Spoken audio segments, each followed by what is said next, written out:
Hello, my name is Tony and today I'm going to aim for something a little different. In this video I'm going to try and be some things I'm rarely accused of being, like reasonable, considered, restrained, well comparatively, and dare I say it, even faintly optimistic. Although I stopped watching Doctor Who this season, not one single episode have I watched in the context of a history of following the show over 50 plus years. I have been keeping up with the general trajectory and content by checking in on numerous YouTube videos posted by fans. We're talking heel versus babyface, Bolstrek, Clownfish, Nerdrotic, and others. And they all seem to be good, solid people, committed fans of the franchise with a heartfelt affection and respect, and generally critically astute. I know pretty much how things have been going and what has come to pass. You know the old saying, I watch it so you don't have to. Well, for the first time in my life, I've become one of the so you don't have to crew. It's hard enough hearing about it, but like cancer or the Holocaust, experiencing it is a whole different ballgame, and one I'm not going to willingly subject myself to anymore. You may think it cowardly and avoidant, but there it is. Cowardice and avoidance works for me. I am now little more than a detached spectator in the rape of my childhood, and that's the way it's going to stay.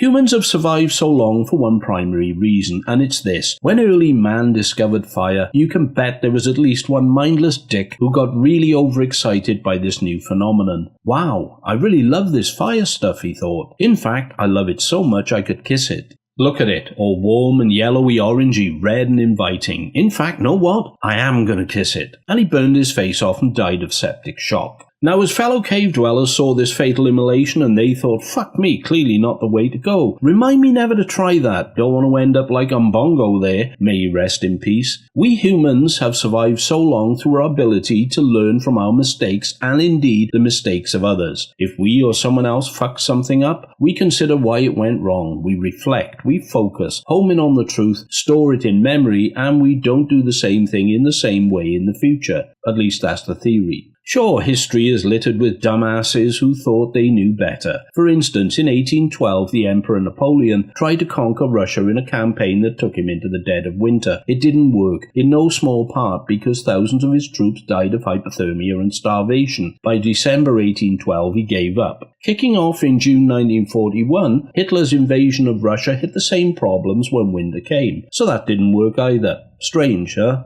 Overall, though, self-preservation as a species relies heavily on learning from our mistakes and the mistakes of others. For it is an abiding truth, those who fail to learn from history are doomed to repeat it. Crucially, this process won't bear fruit unless we are realistic and truthful about the reasons for those mistakes. If, for example, Hitler appraised Napoleon's failure and thought, well, it's only because he didn't have tanks and other motorized vehicles, he would have been barking up the wrong tree, because the fuel in Hitler's machinery froze in the sumps, so having tanks and motorized vehicles didn't help much against the Russian winter. If, however, he had been more realistic and honest, he would have realized it was just the weather and the time of year and gone in the early spring instead. Maybe things would have been different, but that's what you get for being an egomaniacal jerk-off. Okay, I'm simplifying and summarizing history here to make a point because there were many other factors at play in both failed invasions of Russia, but it's just a thumbnail sketch for the sake of illustration. The tragically misguided and hideous experiment in left-wing liberal elite politics that Doctor Who has become is a sad and disturbing travesty. It is a testament to the fact that people want what they want and that giving them what they don't want leads to abandonment and rejection. It's human nature. If you order a steak in a restaurant and the waiter brings you a vegan omelette, you're going to complain and send it back. Even if you get your steak, you'd still complain if it came with a Diane sauce and garlic mushrooms you didn't order and didn't want.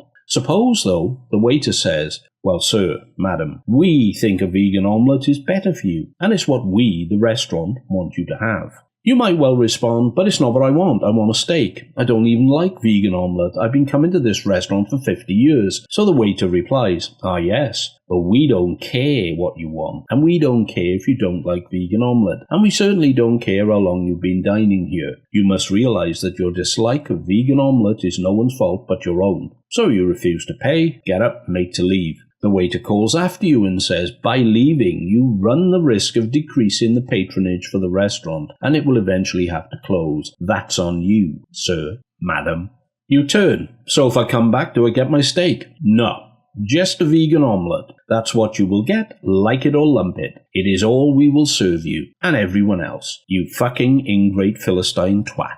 Regular diners desert the restaurant in droves. They can't get the meals they want there. The restaurant owner calls a meeting with the staff, Christoph, the waiter, and Joe Dorella, the waitress. Listen, kids, customers are down nearly 75%. What's going on? Christoph says, they say they don't like the vegan omelette. They want some disgusting steak instead, in a steakhouse of all places. I don't know what's wrong with them. They're complete and utter bastards, the owner says. What say you, Joe Dorella? Joe Dorella says, I've had dinner one out, that's gwan for nout. No one understands a fucking word she's saying, but they act like they do, and like it's some sort of sagely philosophical genius delivered by an immaculate goddess of enlightenment. Okay, kids, the owner says, because this restaurant is a rare beast, funded by taxpayer money, payment of which is legally enforceable, we don't need either profit or customers. We can cook and serve any old shit we want, and the punters can either take or leave. In fact, we can up the spec on our vegan omelette, increase the production values, if you will, so it looks good, and continue to make more of them. Christoph, what do you think? Are you up for serving up some more of this crapola? Aye, aye, says Christoph. I'm your dog, boss man. Joe Dorella? Aye, thou be well reet, champion-like. And that's where we are. In a metaphorical world, the restaurant is the BBC. The steak and the vegan omelette are old who and new who, or good who and bad who, or who's who and who's not. The restaurant owner is the BBC Director General, Christoph is Chibs, and Joe Dorella is Whittaker. And the customers are you, the licence-paying public and the fans, the poor sorry bastards at the end of this god-awful debacle. Doctor Who. From nearly 60 years as global flagship to leaking, rotting dinghy in the blink of 2 seasons. But they're not done yet. Oh no, this dinghy hasn't quite been driven onto the rocks and battered into matchwood and sunk without a trace or any hope of survival quite yet. But it's coming. For a while now I've been unable to fathom the logic, the why of Who. Why would the BBC deliberately sabotage Doctor Who and destroy it utterly and completely? Because that's clearly the final objective now. The end of the show. It must be. Then I slowly came to realise that it's all about sharp practice and trying to teach us, the viewers, a life lesson. It's about saying, in no uncertain terms, with no quarter given, this is the new breed, this is the modern world, this is what we are telling you is for the best, and you either get with it, accept it, and learn to like it, or you can have nothing. Take it or leave it. But if you choose to leave it, it's gone, dead, and you've only got yourselves to blame. So fuck you. 57 years of history dismissed with no consideration, acknowledgement, no affection, compassion, or respect. Being a bit slow, I could neither reason why the same agenda seems to permeate Hollywood also, why there is talk of changing the racial characteristics, sex, sexual orientation, and so forth of established characters in popular fiction, like James Bond. Why pick on existing characters rather than creating and developing new ones and giving them the characteristics and personalities you want? Why make big budget movies with a woke bias that hardly anyone wants to see, ploughing the same furrow to the point of disaster regardless of financial failure? Surely financial success is the bedrock of the entertainment business, and the box office blockbuster of the year was Todd Phillips' unashamedly non-woke Oscar-winning Joker. Is this telling you something? You think? But it's about deconstruction and destruction, obliterating the past, taking something iconic and cherished and utterly ruining it to the point where it ceases to exist. A dictatorship thrives on the obliteration of choice. Only one party to vote for, only one religion to believe in, only one ideology to embrace. Kicking over the statues, take that which has meaning, historical gravitas, mass cultural popularity, and deform it, defile it into something else, to either refocus general perceptions to an enforce different worldview, or, failing that, annihilate it altogether. A scorched earth policy. You can take whatever we give you, or you can have nothing instead. Earlier on I mentioned faint optimism. Unlike Hollywood, the BBC currently does not need bums on seats, ratings, or profit. It does not need to be a financial or critical success. However, the UK government is actively pursuing the decriminalisation of the licence fee so that those who choose not to pay it won't find themselves prosecuted or fined. I think it's going to happen because the way the BBC behaved throughout Brexit and the last general election was scandalous. As an organisation, it is supposed to be politically neutral. The left-wing liberal elite bias it has demonstrated was a massive nail in its own coffin. This time round, they seem to have fucked with the wrong people, and it's going to bite them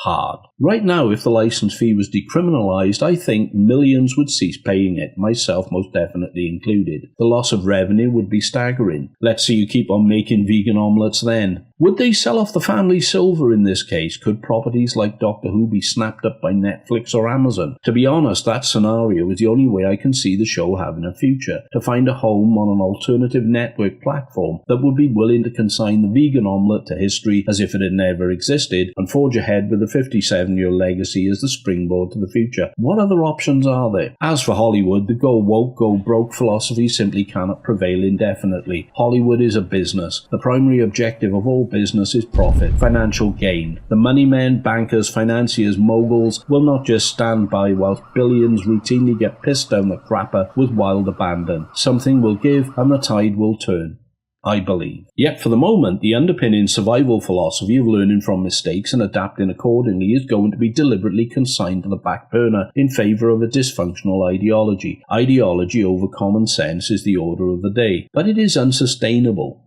You can only destroy for so long before you must bite the bullet and rebuild, and you fuck with the classics at your peril. Over the Christmas period, the BBC screened a 3-part adaptation of Dickens' A Christmas Carol. First part drew a reasonable audience, but the second part saw that audience more than half. Here's why. The tale of Ebenezer Scrooge is one of rediscovered humanity and redeemed morality, the reclamation of a social conscience and the value of philanthropy through a realization of the futility and plain wrongness of misanthropy. It is a period piece, set in a specific time and place. To update and modernize it in any authentic way would require relocating the story to the present day, where it would make contextual sense. The BBC didn't do that. Scrooge is still in Victorian times, about 1843, yet society is modernised around him. Bob Cratchit has a black wife and a mixed-race family. Whilst this is not beyond the realms of possibility, slavery was abolished in Britain in 1833, it would certainly not have been the norm for the times and is not how Dickens wrote the characters. Cratchit and his family were white and poverty-stricken, the point being that they are of the same racial background as Scrooge, this man's Christian brothers and sisters, yet Scrooge looks down upon them with scorn and contempt and ensures that they remain impoverished. Scrooge has no time or consideration for his own kind, let alone anyone else. The BBC, in their earnest desire to demonise the white privileged patriarchy more absolutely, makes Scrooge even more monstrous and human than Dickens ever intended, because this gives him the opportunity to have him both sexually and morally abuse, compromise, and humiliate Cratchit's black wife, which only serves to make his eventual redemption even more unlikely in the scheme of things, and is fudged in the end anyway because, as we all know by now, all white men are inherently evil and immune to redemption in any form. Scrooge is also painted as both a victim and inheritor of the disease of white privilege and deviant patriarchy, when as a child he is literally sold into sexual slavery by his own father to the headmaster of his boarding school. The patriarchy abuses and thus produces abusers. Young Scrooge is only saved by the intervention of his superhero-like sister, who rescues him by means of her godlike feminine bravery, courage, and prowess with a revolver. Harry Callahan-like, she promises to blow the headmaster away and liberate Scrooge from his boarding school hell of sleep deprivation and nightly sexual molestation. Yes, that sound you hear is Charles Dickens, Chuck Dick as he probably should have been monikered in this hip and wide-awoke new version, spinning in his fucking grave.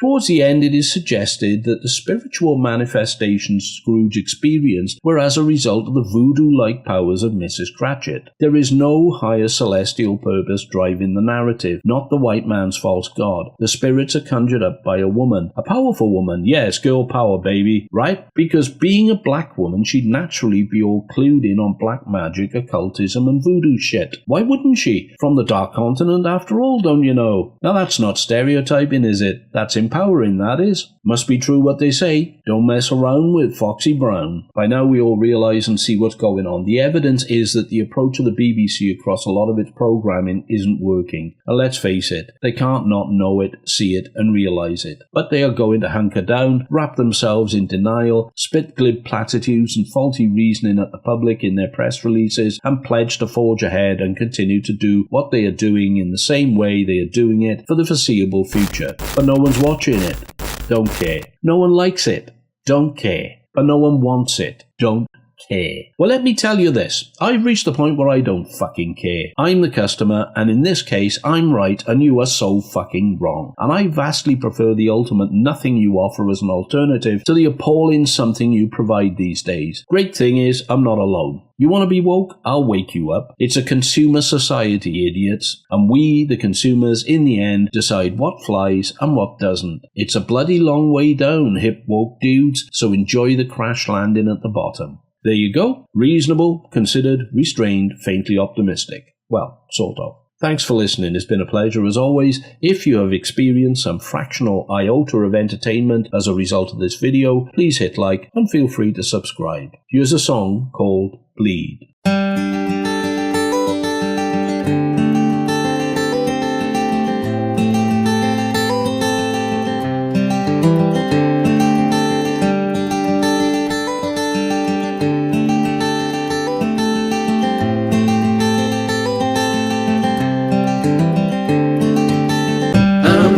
See it through the summer like a black spot on the rainbow. Persistent ghost at the corner of your eye, slow dissolve in a sunset picture show. If you cut me, do I not bleed? If you cut me, I'm just gonna bleed. You don't want me, you're all I need. If you cut me, I'm just gonna bleed. Obsolescence was front-loaded. I give you this desert terrain.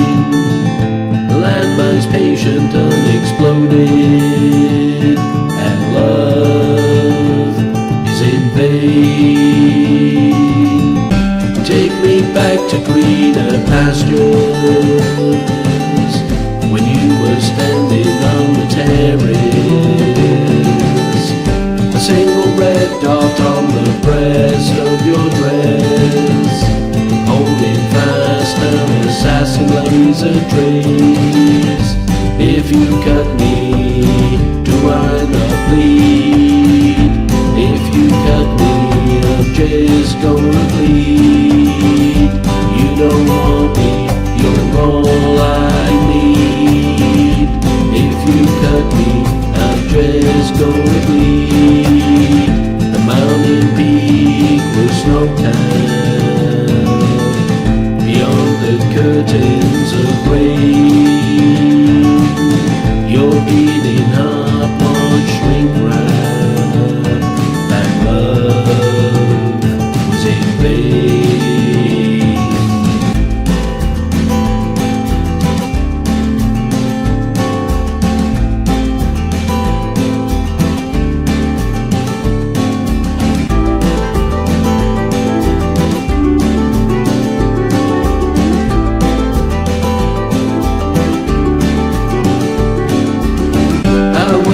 See you through November,